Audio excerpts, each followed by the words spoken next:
Hey, how's it going? My name is Leah, and I'm excited to be here with Adobe Express, talking about social trends, especially to creatives. I'm a words and ideas person, but images and video and graphics really create impact, which gives you all a tremendous amount of power and influence on social media. Now, for anybody who doesn't know about Adobe Express, it is your superpower in the Creative Cloud toolkit to easily create social posts, videos, and even more. So today you are going to learn about some key social trends coming down the pipeline that are going to affect us all. And then I'll also talk about how you can create amazing social content with Adobe Express. As I said, my name is Leah Haberman. I'm a creator economy and social media marketing expert. I teach at UCLA Extension. I consult for corporate brands. And among other things, I write a newsletter called ICYMI, or In Case You Missed It. And that covers social updates, news, content trends, and goes out to about 30,000 marketers and creators every week.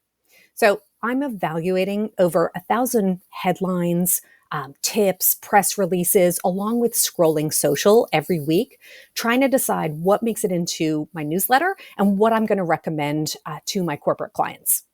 It's a lot, and it's my job to stay on top of this stuff, as I'm sure it is for many of you. Now, social media, and especially I think since the advent of TikTok, has sped up the trend cycle and flattened the distinction between screens. So we used to have the big screen, the silver screen, then we had the small screen, then we had the second screen, which was a complementary experience to the small screen. And now I think we just have screens. There's a TikToker called Carla Bezenson who summed up this phenomenon really well. In her video, she said, well, it's a weeknight, so I'll be doing screens, probably 3 as a treat. I like the big one, the medium one, and obviously the little one. How about you? And besides being painfully funny and I think accurate, it really points to the way that many of us and our potential customers are engaging on the internet in 2024. There is no more specific screen, big screen, silver screen. There's just screens. We are in a multi-format, multi-platform, multi-screen world.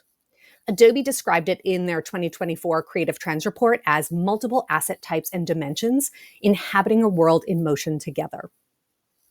As part of this, audiences expect to be immersed in this connected experience that travels with them from mobile to web to email to streaming to out of home and back again. Today, we're going to learn how important it is to take a social-first approach to content creation that honors these audience expectations to find brand content everywhere all at once. But it's not just about showing up on every platform. As part of a social-first approach, it's vital that brands also prioritize the cues that audiences are sending them. In 2024, people want to be heard. Not only do they expect brands to reply to them in the comments, they want their feedback to be incorporated into the content, the social strategy, and even to improve products and services. They want to be collaborators in their online experience. And if you think about, duets, the way that platforms encourage people to collaborate together, stitches, and even UGC or user-generated content. Not only do people want to be collaborators in their experience, but they're also being invited to do that by the platforms, by brands. So today you're going to learn about social trends that you need to have on your radar, looking at where people are showing up and the content formats that are driving the greatest impact. We are going to talk about the major force that is driving design, social strategy, and platform updates this year. And then, most importantly, I'm going to walk you through what it means to be a social-first brand and how to build a social-first playbook with online culture and community feedback at the center of everything. But before we get started, I'm going to share one cheat code to make our lives a little bit easier. And this might be a hot take, but I think resizing and reposting is one of the few ways to stay sane in this industry, especially with video. Because people will ask me, isn't there just one platform or one content format that we can focus on this year? And it is really hard to give a definitive answer at this point. A couple of years ago, I might have said, sure, start a TikTok or produce short form video. And now the answer isn't as easy. Online audiences really expect this interconnected brand experience. A brand should be everywhere at all times. And obviously, you need to respect how assets show up on each platform. It is not one size fits all. But here's where Adobe Express comes in. You can build assets quickly and generate all the versions you need for all your social channels while ensuring consistency across the board. A little bit like I did here with my example, even creating one for my newsletter. Of everything we talk about today, this is probably one of my favorite solutions, and it's going to come up again later when we talk about building your social first playbook. I'll also point out anywhere where you can use Adobe Express to make creating content or social content easier, faster, and more efficiently. So we're going to look at some of the top players and the trends that we are seeing to set a baseline. We know that short form video seems to have taken over every platform, right? But where do we go from here? TikTok's undergone quite the shift this year from a focus on short form video to encouraging photos, longer video or video longer than 60 seconds, TikTok Shop, their e-commerce effort. The question is, are audiences going to follow TikTok along for the journey? Now, TikTok tells us that 50% of time on the platform is spent consuming long form content. They've even come up with like this cute name for it called More Talk on the Clock. But it's still too early to tell if long-form TikTok videos are the way forward. The good news is, until we really figure out and get a handle on what the way forward is on TikTok, Adobe Express users can unlock new content ideas using TikTok's Creative Assistant integration. It'll help you develop standout video content quicker, easier, and more effectively. TikTok's Creative Assistant's an add-on in Adobe Express that helps you generate content ideas, scripts, edit videos, all with TikTok's best practices, trends, and hashtags and insights in mind so that every post can reach the right audience with greater impact. YouTube is also enjoying some success with their own short form videos. Shorts gets over 50 billion views per day. Yeah, 50 billion, according to their CEO, Neil Mohan. But an even bigger emphasis has been placed on living room watching, being able to cast to your smart TV, which helps YouTube compete with the likes of other streamers like Netflix, for example. More than 1 billion hours of YouTube content is watched on TV sets every day. And according to Nielsen, YouTube was the leader in streaming watch time for the past year. We do know that people love short form video, but here's where that multi-screen, multi-format comes into play again. It is worth considering that in the US, people watch a lot of TV. I know I do. Americans spend almost 30% of their waking hours watching television, more than any other country in the world, according to data analysts in a recent report from Electronics Hub. If the US is part of your market, it is important to explore how you evolve your content from short form to long form and even living room friendly. My guidance to my clients and to you is that yes, overall, we have seen an emphasis on going longer. Somewhat on TikTok, definitely on YouTube. Of course, nobody can decide yet what constitutes long form. One report even said that it was any video longer than 26 seconds. I think a good rule of thumb is that the video should be as long as it needs to be to tell the story you need to tell. Now, there are almost too many Instagram updates to list. They have been shipping all year. In the last few months alone, they increased carousels from 10 photos to 20, and they're testing a vertical grid or profile grid to align with the type of content they see people uploading. But what we do know is that the head of Instagram, Adam Mosseri, has said Instagram is sticking with short form video, which they define as less than 60 seconds. But it's also where people are consuming Reels that's really interesting to watch. DMs and close friends or stories are a priority for Meta. That is where short form video gets shared and viewed. 3.5 billion Reels are shared across Instagram and Facebook daily, according to Meta. And Reels also continue to be a priority for Facebook. In fact, in the last year, it was the first time that video accounted for the majority of time spent on Meta properties. Make no mistake, Instagram and Facebook are now officially video platforms. But it's an email that I recently got from the Facebook PR team that speaks to the new direction we should all be focused on. And no, despite what you see in the Daily Beast and other media sources, it's not hot Mark Zuckerberg. Here we go. It was an email that said Facebook is attracting the most young adults ages 18 to 29 that the platform has seen in 3 years. The thread between most of the topics I'm touching on today, and likely a lot of what you're going to be hearing about, is Gen Z. The way they use social media is going to affect us all. Already, Facebook says that in order to keep winning young people over, it's focusing on 3 key elements to keep them engaged: improving Reels and feed ranking to deliver more relevant content to people, updating the video experience and the capacity to share clips with friends, because that's the preferred way now, and improving monetization opportunities for creators. I'm going to say it here, 2024 will go down as the year social media's roadmap is dictated by Gen Z. They are the largest generation at nearly 2 billion strong, and their influence on culture, shopping habits, and technology is unlike anything we've seen before. They are influencing the demographics above them. Previously, wisdom trickled down. Now we're seeing parents and grandparents make purchase decisions and adopt new technology based on what their Gen Z children and grandchildren are telling them. If you reach Gen Z, you're also reaching millennials, Gen X, and boomers. And this isn't just about chasing the next big demographic. I really think it's a cultural reset. The platforms built for previous generations are facing an existential crisis: adapt to Gen Z or potentially become irrelevant. That means design, features, function, it is all getting a Gen Z overhaul. Their values, their priorities, their communication styles are going to reshape the digital landscape. Now, on Instagram, we've already seen new design and features specifically geared towards this audience. There has been a lot of criticism over the new sticker tray design. You might even be rolling your eyes and not like it yourself, but it is very clearly intended for Gen Z. I have seen their content style described as chaotic and messy, which tracks with this a little bit. Another feature that's focused on teens is Instagram Notes. So if anybody doesn't know what notes are, it's short text updates with a maximum length of 60 characters.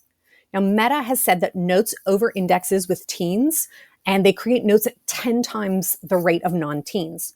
It's also become the second most popular form of sharing for teens on Instagram. There are notes on the feed, notes on the messenger page, birthday notes, video notes. The last time I checked, there were at least 12 notes-related updates. If data suggests that something is popping off with Gen Z, that is going to put it at the top of the product leaderboard. Pinterest is another platform that's interesting to look at. At 15 years old, they have grown up alongside the very audience that they want to serve. They're also one of the platforms repositioning themselves as the anti-social social media, where there's less pressure to post, and it's about self-expression through curation, not necessarily content creation. And it is working. According to Pinterest, Gen Z is actually their fastest growing demographic and represents over 40% of the platform's global monthly active users. But this might not be the Pinterest that you're used to. In 2022, they launched a spin-off app called Shuffles that allowed you to create collages using pins or images in your camera roll. Shuffles still exists, but since then, they've reincorporated elements of it back into Pinterest with a new type of pin called collages. And as they scaled collages, Pinterest noticed that 72% of collage creators were members of Gen Z.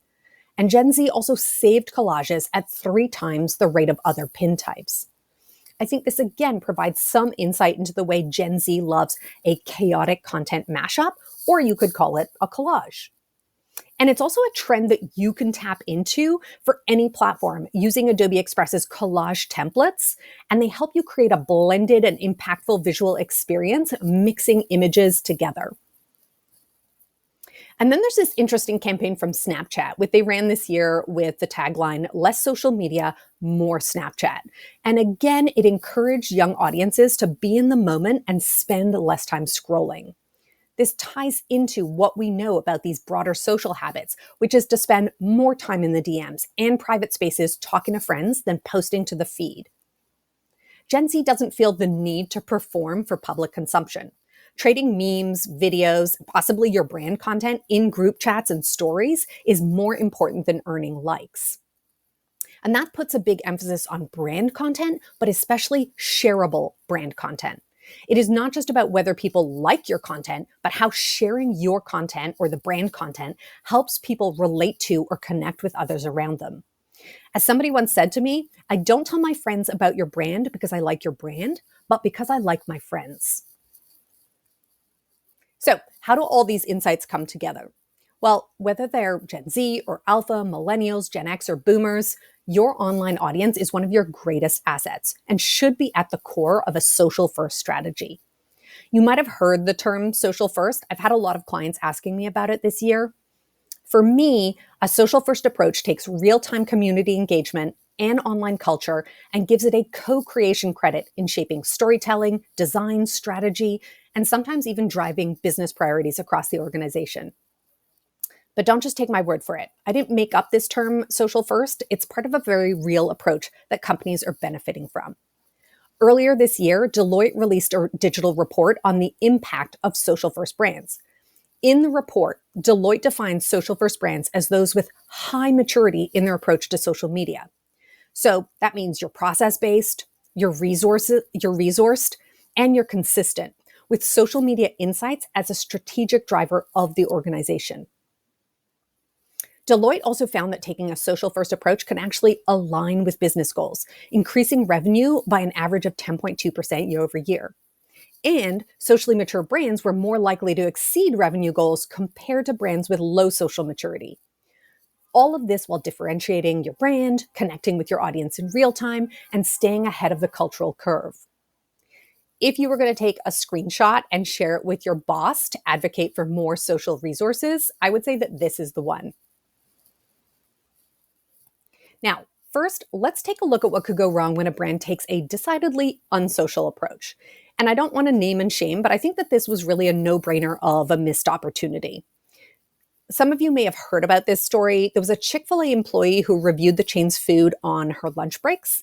And these were overwhelmingly positive reviews, pointing out new menu items, and getting millions of views. The TikToker Miriam Webb, or Miri the Siren, as she was known to her followers, was posting to her channel until management told her to stop making the videos, saying that she was breaking a rule in the Chick-fil-A employee handbook, filming in uniform at the restaurant. I do think that there's an entirely separate discussion we should probably have around companies revising or updating their employee handbooks to keep up with the evolution of social media, but that is clearly another session. The outcome of Miri shutting Miri down led to her leaving the company. She immediately started filming with Shake Shack and El Pollo Loco, two other restaurants who saw the benefits of reaching out to Miri and partnering with her. It also sparked a backlash that painted Chick-fil-A as out of touch with the value of employee advocacy on social media. We saw criticism on social, but also across traditional media outlets like Ad Age, for example. In short, Chick-fil-A's decision to silence a passionate employee turned a potential marketing opportunity into something of a PR nightmare. Now let's talk about what a successful social first approach looks like. And then I'll point out some of the brands that you can see implementing similar tactics across social media. I've listed the stages of being social first 1 through 5, but I want you to think of this playbook as a ladder or an evolution to social maturity. We're going to start with a baseline approach to social that's driven by best practices. This is followed by talking about conversation and culture driving social strategy. Remember at the start when I mentioned prioritizing social cues that audiences are sending us? This is where that fits in. And then finally, we're going to look at letting online insights and brand advocates inform business priorities and drive growth. So let's start with content that looks social first. This is your standard operating procedure social. That means that everything a brand puts on social shows that they're optimizing and thinking really intentionally about the platform that they're on and the audience they're talking to. It has a lo-fi, casual feel without sacrificing quality. Even casual social video can be well lit, have crisp audio, and be posted in high res. Content should be shot in 9:16 mobile style, unless you're shooting long form for YouTube, for example. Video should be shot at 30 frames per second. I mention this because traditional video or cinematic video like you see in a movie is shot at 24 frames per second. So if you're looking for more of that kind of high def, crisp type of content for social, you want to make sure you're shooting in 30 FPS. It should have social features like text overlays, stickers, and sound effects that you can find in Adobe Express.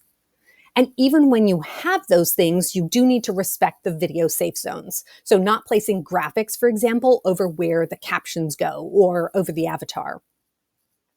Now, anybody who's on camera should be making eye contact and talking to the camera. It really should feel like a FaceTime video with a back and forth instead of a television broadcast.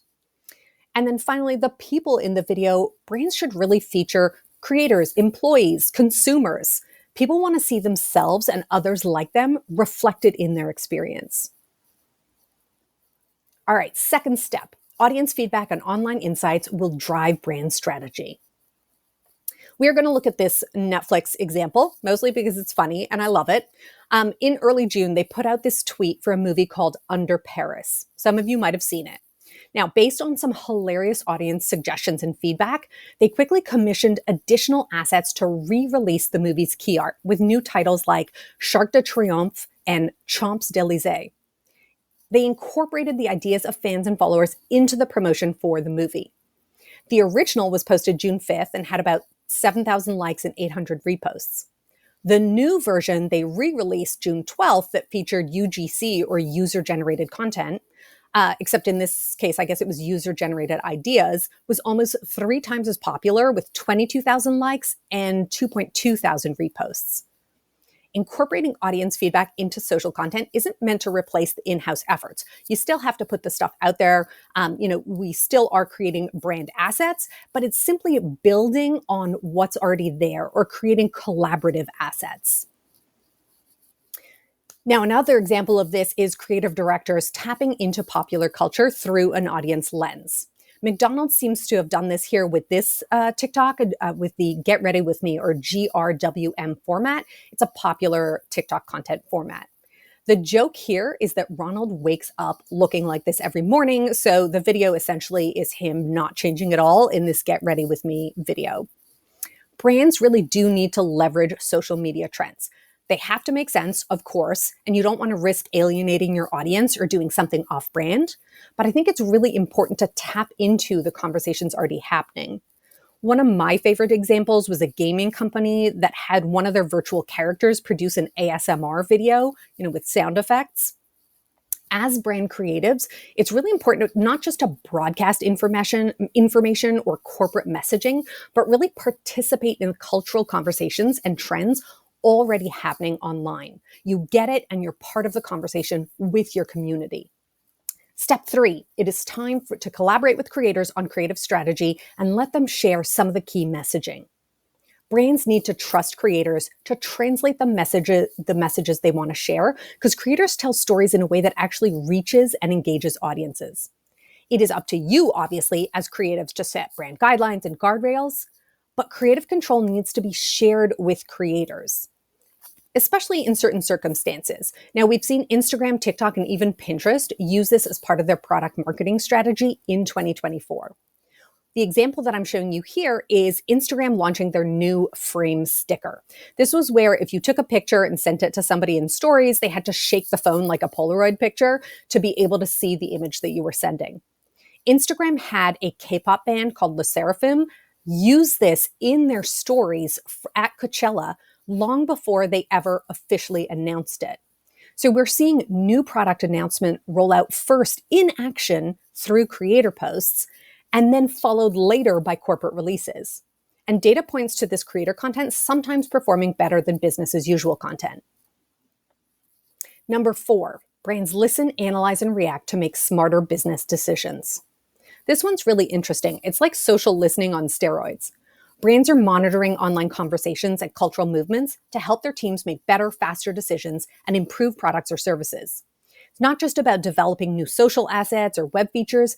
This time they're using audience feedback to fuel smarter product development. The example here is a Korean skincare brand called Tear. They took a customer complaint seriously after a beauty creator named Darcy complained on TikTok about their limited shades of foundation. In March, the foundation came in just 9 shades, and she released a video talking about that. So they responded by developing 11 new shades of foundation and launching those shades by sending them to her. She created another video. And then again in June, they expanded to 30 shades of foundation and sent them to her again. And she made another video. So far, her 3 videos and the company's reposts have a combined 60 million views. Fashion and beauty brands seem to be particularly good at doing this, taking customer feedback to improve their products. But it's not just about stopping there. They are taking that feedback, improving their products, and then incorporating those customer-driven insights into new marketing campaigns. So it's not just about listening to your online audience and making adjustments. You then want to turn around and post that or incorporate that into a campaign to let them know that you're listening very visibly. And then the fifth and final, the advocacy piece of being social first. This is where brands creatively empower their advocates as growth drivers, whether it's customers, creators, or employees. And some companies do struggle with this stage because it means passing the baton and giving up on the illusion of control. It's a shift from being the star of the show to becoming a partner in these experiences with people. Coach is a really fantastic example of a brand creatively empowering its advocates as growth drivers. So along with their social channels and the content that they put out and their influencer campaigns and programs, they also encourage salespeople to post about the company to their own accounts and then selectively repost employee content to the brand channel. At 265,000 followers, one of their employees, Brandon Nguyen, whose username is BrandBrand1997, he has a fraction of Coach's around 900,000 followers, but his videos regularly get the same or more engagement than their owned and operated channels. And because he's not the official voice of Coach, sometimes he can have a little bit more fun with his videos in a way that in-house might not be comfortable doing themselves, like this brat meme that he used that took over social media this summer. So by allowing employees to highlight new products, offer styling tips, all with their humorous or personable approach, you can help raise awareness, drive sales, and help the brand become relevant to all new audiences. Now, this playbook is meant to be a roadmap for achieving social media maturity and really thinking about online culture and your audience conversation or feedback to inform decisions. So, to recap, in being social first, design is high res, but with a casual feel. People are really looking to each other for information more than highly polished and produced brand messaging. So the cue there is creatives do maintain the quality of brand content, but really take a page or a cue from the audience and deliver content in a more easily approachable and digestible way. Second is borrowing audience feedback and cultural trends to impact strategy. In 2024, people expect brands to listen to them and incorporate that feedback, those insights and contributions into the content, strategy, and beyond. And then third, you maintain brand standards. That is very important, even as you embrace collaboration with customers, creators, and employees. Your responsibility is to protect the company's story and brand identity. But look for opportunities to collaborate with brand advocates and give them the tools and resources they need to best represent the brand in their content. I hope this was helpful in understanding which trends to pay attention to and how to take advantage of Adobe Express to produce social content that drives engagement and growth. Thank you so much for your time.